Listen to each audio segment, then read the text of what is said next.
Assalamualaikum warahmatullahi wabarakatuh.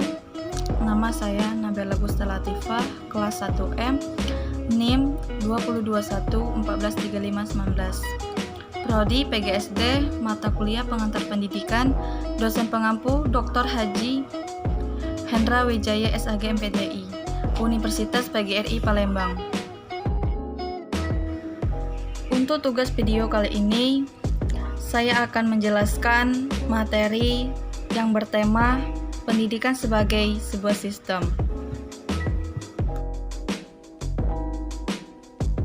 Pengertian pendidikan sebagai sebuah sistem. Sistem sendiri merupakan suatu kesatuan yang terdiri dari komponen-komponen yang menyusunnya. Komponen-komponen atau unsur-unsur yang ada di dalam sistem ini akan bekerja sama untuk mencapai suatu tujuan. Secara etimologi, sistem merupakan suatu yang sering digunakan untuk memudahkan dalam penggambaran interaksi. Jadi, dari beberapa pengertian sistem di atas, dapat dirumuskan bahwa sistem merupakan kumpulan dari beberapa komponen yang saling bekerja sama untuk mencapai suatu tujuan. Teori-teori sistem pendidikan. 1. Teori koneksionisme. Edward Lee Thorndike adalah tokoh psikologi yang mampu memberikan pengaruh besar terhadap berlangsungnya proses pembelajaran. Teorinya dikenal dengan teori stimulus respon. Menurutnya, dasar belajar adalah asosiasi antara stimulus dengan respon. Stimulus akan memberi kesan kepada panca indera, sedangkan respon akan mendorong seseorang untuk melakukan tindakan. Asosiasi seperti itu disebut connection. Prinsip itulah yang kemudian disebut sebagai teori koneksionisme. Yang kedua, teori classical conditioning. Tokoh yang mengemukakan teori ini adalah Ivan Petrovich Pavlov, warga Rusia yang hidup pada tahun 1849 sampai 1936. Teorinya adalah tentang Condi Tionet Pavlov. Lewat penemuannya, Pavlov meletakkan dasar behaviorisme sekaligus meletakkan dasar-dasar bagi berbagai penelitian mengenai proses belajar dan pengembangan teori-teori belajar. Komponen-komponen pendidikan. 1. Tujuan pendidikan. Pendidikan merupakan suatu usaha sadar yang dilakukan untuk tercapainya suatu tujuan tertentu. 2. Isi pendidikan. Isi pendidikan merupakan komponen yang tak kalah penting dari komponen pendidikan. Sebagai sistem yang lainnya, komponen yang ada di dalam isi pendidikan mencakup materi atau bahan yang diajarkan oleh pendidik untuk membantu pendidikan mencapai tujuannya. 3. Metode pendidikan. Seorang pendidik harus bisa memilih metode yang sesuai dengan karakteristik masing-masing. Ada beberapa metode pendidikan yang ada di antaranya yaitu A. Metode diktatorial, B. Metode liberal, C. Metode demokratis, dan D. Sentimental dan persuasif. 4. Alat pendidikan. Alat pendidikan diartikan sebagai segala sesuatu yang digunakan untuk mencapai tujuan pendidikan tertentu, baik itu di dalam bentuk situasi, kondisi, ataupun barang.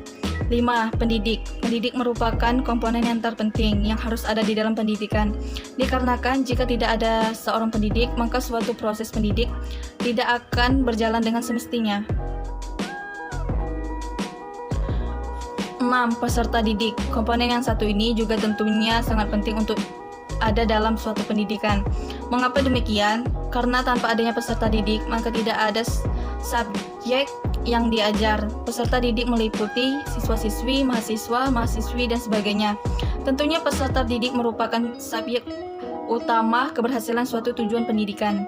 7. Lingkungan pendidikan. Lingkungan pendidikan merupakan tempat berlangsungnya proses pendidikan. Lingkungan pendidikan dibagi menjadi 3, diantaranya yaitu A. Lingkungan keluarga, B. Lingkungan sekolah, dan C. Lingkungan masyarakat. Jadi, dapat disimpulkan pendidikan sebagai sistem adalah pendidikan terdiri dari elemen-elemen atau unsur-unsur pendidikan yang dalam kegiatannya saling terkait secara fungsional sehingga merupakan suatu kesatuan yang terpadu dan diharapkan dapat mencapai tujuan. Dalam proses atau kegiatan pendidikan terdapat beberapa komponen yang harus dimiliki seperti tujuan pendidikan, peserta pendidikan, metode, media dan alat pendidikan, materi pendidikan, serta lingkungan yang sangat mempengaruhi keberhasilan dari suatu pendidikan. Pada saat sekarang ini, sistem pendidikan di Indonesia masih menganut sistem pendidikan nasional, yang mana pemerintah lebih memiliki peran yang paling banyak dalam menjalankan sistem pendidikan. Sistem pendidikan dikelola secara sentralistik dan berlaku untuk seluruh wilayah Indonesia, yang mana semua komponen pendidikan dan proses pendidikannya diatur oleh pemerintah pusat dan berlaku untuk semua sekolah di Indonesia, termasuk sekolah yang di pelosok tanah air. Untuk penjelasan yang pertama dengan subtema A. Syarat berdirinya ilmu pengetahuan. 1. Persyaratan pokok, yang isinya suatu ilmu harus mempunyai objek tertentu. Suatu ilmu pengetahuan harus menggunakan metode-metode yang sesuai. Suatu ilmu pengetahuan harus menggunakan sistematika tertentu. 2. Persyaratan tambahan, yang isinya suatu ilmu pengetahuan harus mempunyai dinamika, suatu ilmu pengetahuan harus praktis, dan suatu ilmu pengetahuan harus diabdikan untuk kesejahteraan umat manusia. Untuk penjelasan yang kedua dengan subtema B. Ilmu pendidikan sebagai ilmu normatif, teoritis, dan praktis.